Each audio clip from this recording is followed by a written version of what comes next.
যারা গোপনে পরকিয়া করবেন আল্লাহ পাক রব্বুল আলামিন তাদের দুনিয়াতে এবং পরকালে মিলে মোট শাস্তি দেবেন 6টা। কয়টা? 6টা শাস্তি দিবেন। দুনিয়াতে দিবেন 3টা আর পরকালে দিবেন 3টা। দুনিয়াতে যেই 3টা, 1 নাম্বার হচ্ছে আমার আল্লাহ পাক রব্বুল আলামিন তার চেহারার ভিতরে কোনো নূর থাকবে না, উজ্জ্বলতা রাখবেন না, তার চেহারার ভিতরে শুধু গুনাহের ছাপ থাকবে। এ যুবক ভাই, আল্লাহ পাক রব্বুল আলামিন তোমাকে এত সুন্দর করে বানিয়েছেন।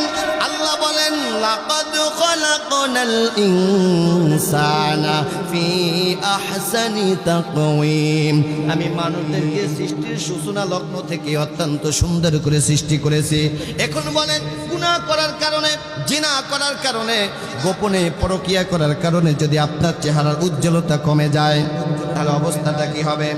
দ্বিতীয় নাম্বার, দুনিয়াতে যে শাস্তি হবে, সংসারের ভিতরে, ঘরের ভিতরে, কামাই রোজগারের ভিতরে কোনো বরকত থাকবে না, অভাব অনটন শুধু লেগেই থাকবে, লেগেই থাকবে। তৃতীয় নাম্বার, দুনিয়াতে পরকিয়া করলে যেই শাস্তি হবে, তৃতীয় নাম্বার শাস্তি হচ্ছে আপনার আয়ুষ্কাল কমে যাবে, তার মানে হায়াত কমে যাবে। আপনার যে নির্দিষ্ট হায়াত আছে জিনা করার কারণে, গোপনে পরকিয়া করার কারণে আপনার হায়াত মহান আল্লাহ পাক রব্বুল আলামিন কমিয়ে দিবেন। দুনিয়াতে আল্লাহ পাক রব্বুল আলামিন পরকালে যে 3টা শাস্তি দিবেন, গোপনে জিনা করলে, পরকিয়া করলে পরকালে যেই 3টা শাস্তি দিবেন, অবধারিত দিবেনই দিবেন। তার ভিতরে 1 নাম্বার হচ্ছে কিয়ামতের ময়দানে, হাসরের ময়দানে আমার আল্লাহ পাক রব্বুল আলামিন ওই বান্দার প্রতি রেগে থাকবেন, রাগান্বিত অবস্থায় থাকবেন।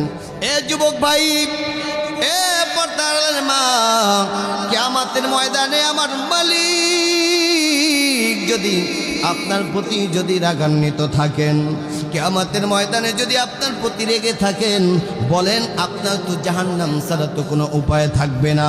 এই জন্য পরকিয়া যারা করা যাবে না। পরকিয়া করলে, গোপনে জিনা করলে দ্বিতীয় নাম্বার যেই শাস্তি হবে, কিয়ামতের ময়দানে আল্লাহ পাক রব্বুল আলামিন আপনাকে আমলনামা পড়তে দিবেন, কিন্তু আপনি লজ্জার কারণে আপনার নিজের আমলনামা আপনি পড়তে পারবেন না। বলেন কিয়ামতের ময়দানে যদি আল্লাহ আমলনামা পড়তে দেয় আর নিজের আমলনামা যদি লজ্জার কারণে নিজেই পড়তে না পারে, এর চাইতে আর বেকুব হতে পারে কেউ? কথা বলেন। কুরআনুল কারীম জানিয়েছেন ওয়াকুল্লা ইনসানিন আলজামনাহু তাইরাহু ফি উনকিহি ওয়া নুখরিজু লাহু ইয়াওমাল কিয়ামাতি কিতাবান ইয়ালকাহু মানশুরা। কিয়ামতের ময়দানে, হাসরের ময়দানে আল্লাহ পাক রব্বুল আলামিন বান্দার আমলনামা মহিলাদের হাড়ের মতন গলায় ঝুলিয়ে দিবেন আর বলবেন ইকরা বান্দা পড়ো, কিতাবাকা কাফা বিনাফসিকাল ইয়াউমা আলাইকা হাসিবা। বান্দা তোমার আমলনামা তুমি পড়ো, তোমার আমলনামা পড়ে তুমি এখন বান্দা বিচার করো। বান্দা তুমি এখন জান্নাতে যাই, কাফা বিনাফসি যাইবা,